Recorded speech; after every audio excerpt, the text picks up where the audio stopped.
Welcome, everyone. We're going to go ahead and get started. Welcome to our Financial Literacy 101 webinar with Kimberly. Before we begin and get to the good part, I do want to share some background info for Vets to Industry. So if anyone attending needs any of our services, you know where to go and how to easily get them. First, we're a veteran service nonprofit. Our mission is to help veterans and their families while they're transitioning to whether it's to a career, school, whatever that next transition in your life. We want to connect you with free resources that will make things easier for you. So, some of the ways we assist one is with our monthly networking event. We have our industry specific events and then helpful events like the one here today. And they're all sponsored by Signal Health Group, who they're our diamond sponsor.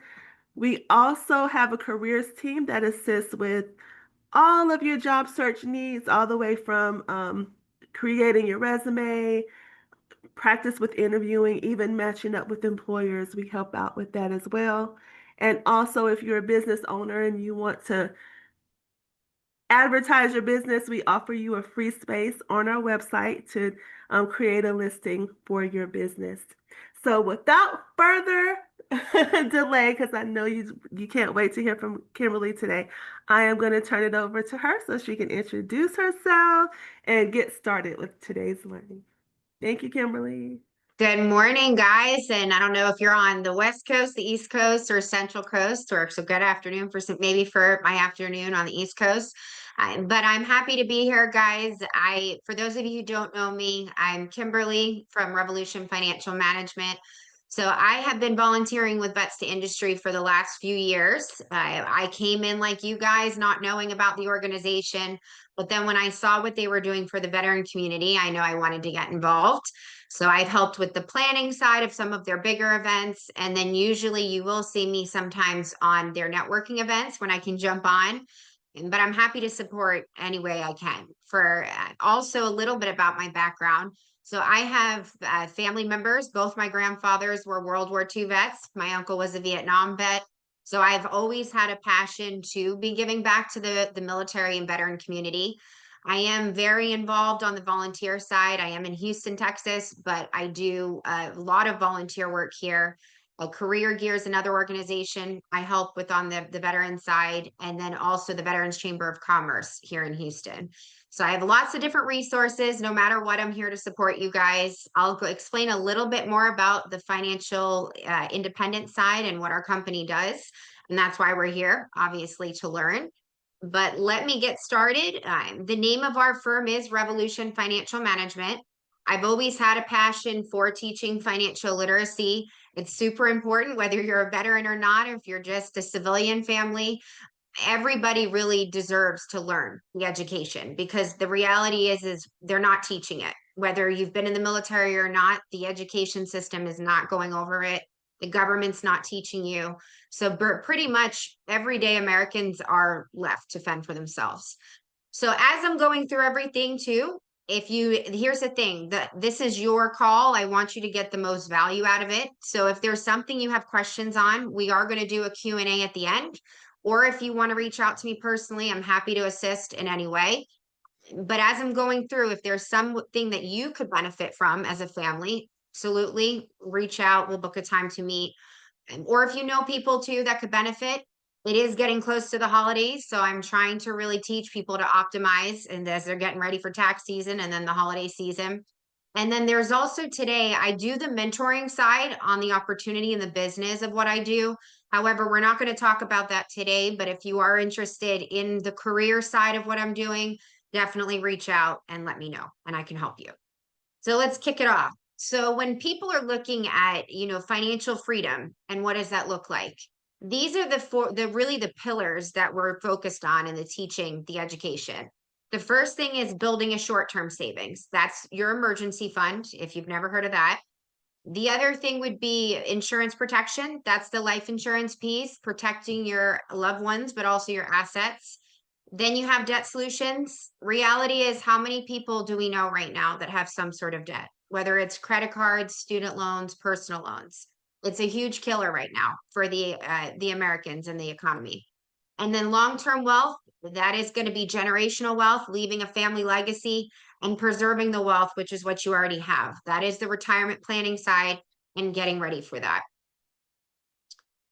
So when we're looking at the overall economy and focusing on how do we get to financial freedom and independence, this is really the personal responsibility of you guys and everyday Americans. So there's definitely a shift happening.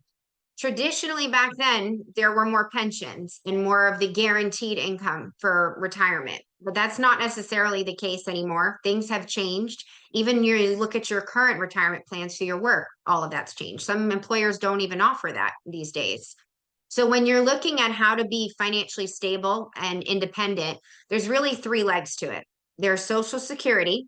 The reality is we don't know how long Social Security will be there. It's even estimated right now that it could run out by 2044 or 2045.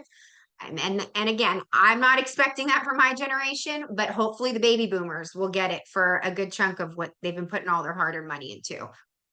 And then you have pensions. Like I said, it has changed a lot over the years. So it's not guaranteed anymore. There's a lot of loopholes. So pretty much everybody else, you're left to do it on your own. And that's your personal savings. So anytime when you're sitting and learning, okay, do I need to do a budget? What does that look like? When we sit with people and we help them, what happens is 50% of their income is going to living expenses, 25 is going to taxes, and 25 is going to debt. And that's a huge thing to pay attention to right now. Why we are different from everybody else. We're teaching the foundation. We're actually teaching you how money works and how to actually learn these concepts, because a lot of companies are not doing that. They're focused on just selling you a product. That's not the case. If you don't know what's going on with your own finances, how can you be even in a position to get a product or a service? So that's why we are different. Our company does have the backing and support by Transamerica. For those of you who don't know what Transamerica is, it's an investment insurance company. They've been around for well over 30 years. Aegon traditionally was in the healthcare space, but now they're in financial services because of the need and demand for it. This is probably one of the most important slides you're going to see in the entire presentation. So when you're looking at what you need to become financially free and independent, this is the 6 steps. So the first thing you want to look at is your cash flow. Have you done a budget recently? I'd always recommend, if you haven't done a budget, do that, because how can you know where you're at without actually seeing it on paper, right? So you want to increase your cash flow with any way you can. What that means is that when you're looking at, okay, what's your income versus what your expenses are, what's left over? That's what we call discretionary income.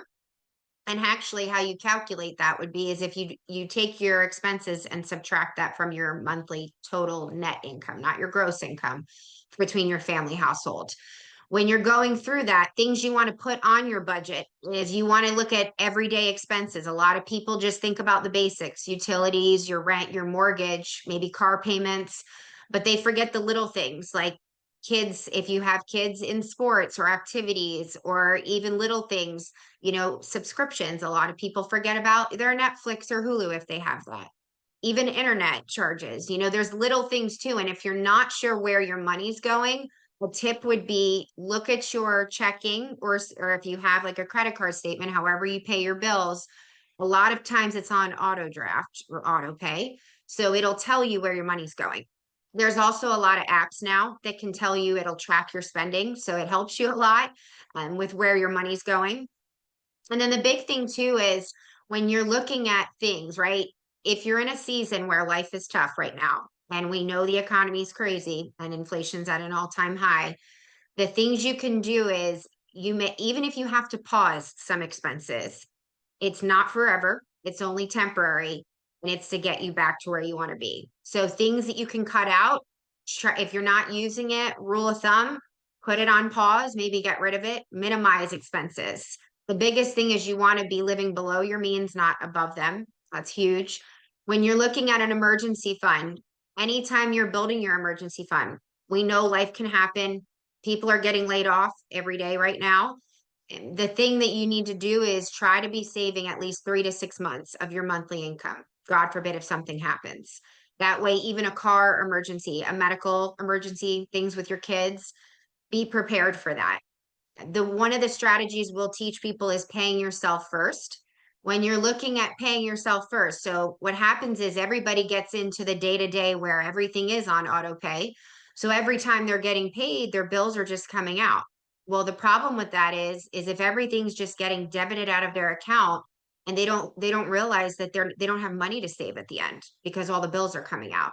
So my biggest tip for you guys when you're building your emergency fund is pay yourself first. So that as soon as you get your check, putting money aside towards your savings account or your emergency fund.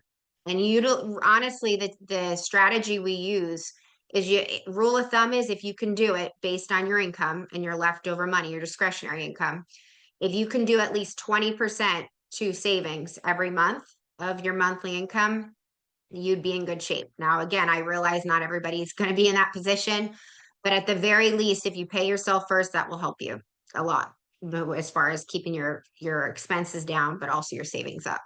For debt management, you want to consolidate as much debt as you can. As far as credit repair, and I'm sure somebody will ask me this at the end, credit repair, I do have a love-hate relationship with it. While it works for some people, it's not always the best fit. The reason being is that it doesn't teach you the habits. It actually teaches you a temporary fix.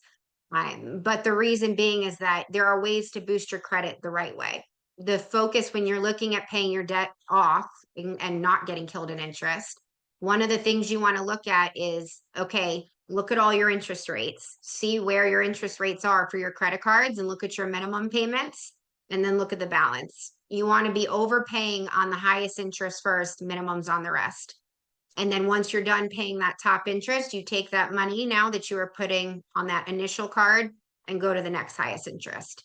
So that's a tip too. If you do have something in negative standing for credit or like a personal loan, or if it's something on your credit report, you can actually get a copy of your credit report and then go back to the original creditor that has that negative standing. And you can also negotiate. A lot of people don't realize that.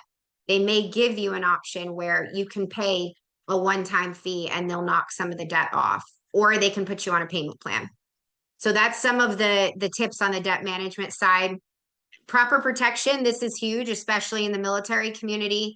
This is protecting your loved ones, protecting your assets. I'm sure all of you have seen at some point, whether it's been for a medical emergency or a family loved one passing away. How many of you have seen a GoFundMe? The reality of that is it's because the families were not able to prepare ahead of time before that emergency happens. So we are trying to avoid GoFundMe's, right?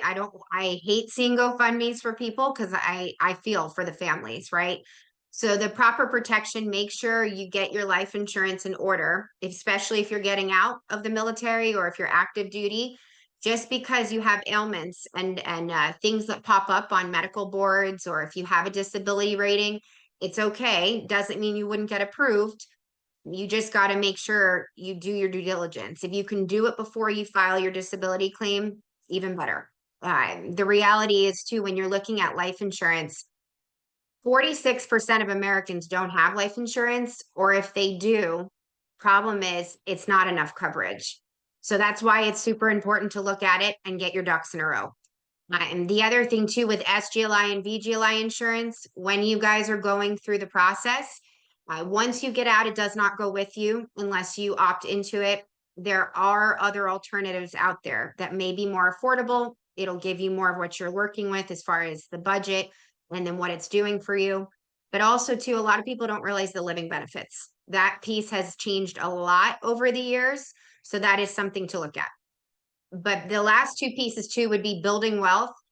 You want to make sure you're outpacing inflation and taxes. And we're going to talk about how, okay, different tax strategies when you're looking at retirement, but preserving wealth that's reducing your taxes in retirement and actually leaving a family legacy.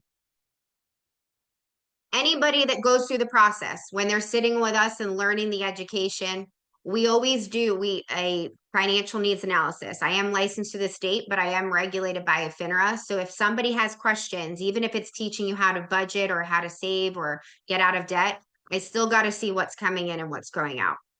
It is a no pressure approach. I am teaching you the education. So I don't have a quota. I don't have to sell you anything. I'm literally teaching you the education for free. And I'll go over that. All of these companies you see on our platform, we do work with all of them. The reality is we work with 220 companies. I work with even people on the investment side, Fidelity, Voya Financial. We do full service. We're not just budgeting, debt management, and insurance. So if you do have retirement assets or you need investing strategies, we are able to do that. But the nice part about it is when people sit with us, we put together the game plan. And then if they need help with a strategy or service, we have options for them. And then we can help get everything in place for them. We're going to switch gears now. Now I'm going to go over some of the concepts for you. And these are tangibles that you can actually implement right away. So when you're looking at the process of wealth creation, there's really 3 rules of money: the compounding effect, the risk effect, and the tax effect. When you do that and you pair income protection with income replacement and generational wealth, that's where you're really going to show the financial freedom and independence. And even with our company, our mission is no family left behind. So one of the things we teach, if you're getting close to retirement, or maybe you're 10 years out, 5 years out, or even if you're just starting out in your career, every family should know their financial independence number. What that means is that that's your target. So that does take into account inflation and the cost of living going up. So when you're looking at how much do you need in retirement, my question for you is, have you thought about how much you'd want to live off in retirement? If you haven't, think about it. And I know it's not something people think about every single day, because once you have an idea of how much you want to live off of, then you can actually calculate the number. The actual equation to do that, and I know we're not doing math here today, but at least giving you an idea, when you take your monthly amount, so say somebody wants to save $8,000 a month and that's what they want to live off in retirement. You would multiply that by 12, because there's 12 months in a year, and you divide that by 0.06. The reason why you do that is to account for 6% inflation. The reality is, right now in America, most families need over $1 million to retire. Is that going to be the case for everybody? No, because some people want to live off of less.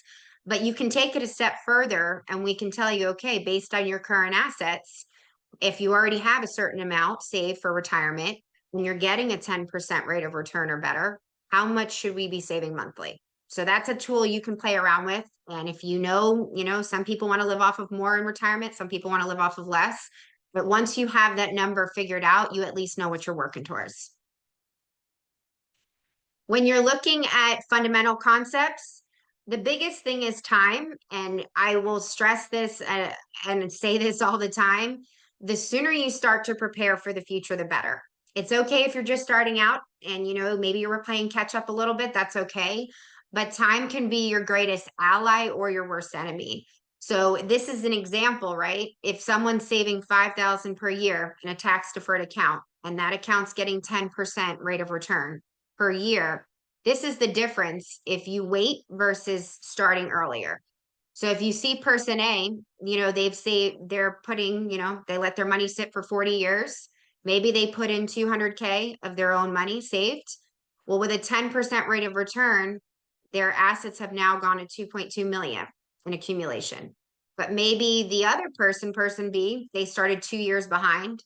They only have their money saved for, 38 years. They put 190K in of their own money, and they've got about 1.8 million.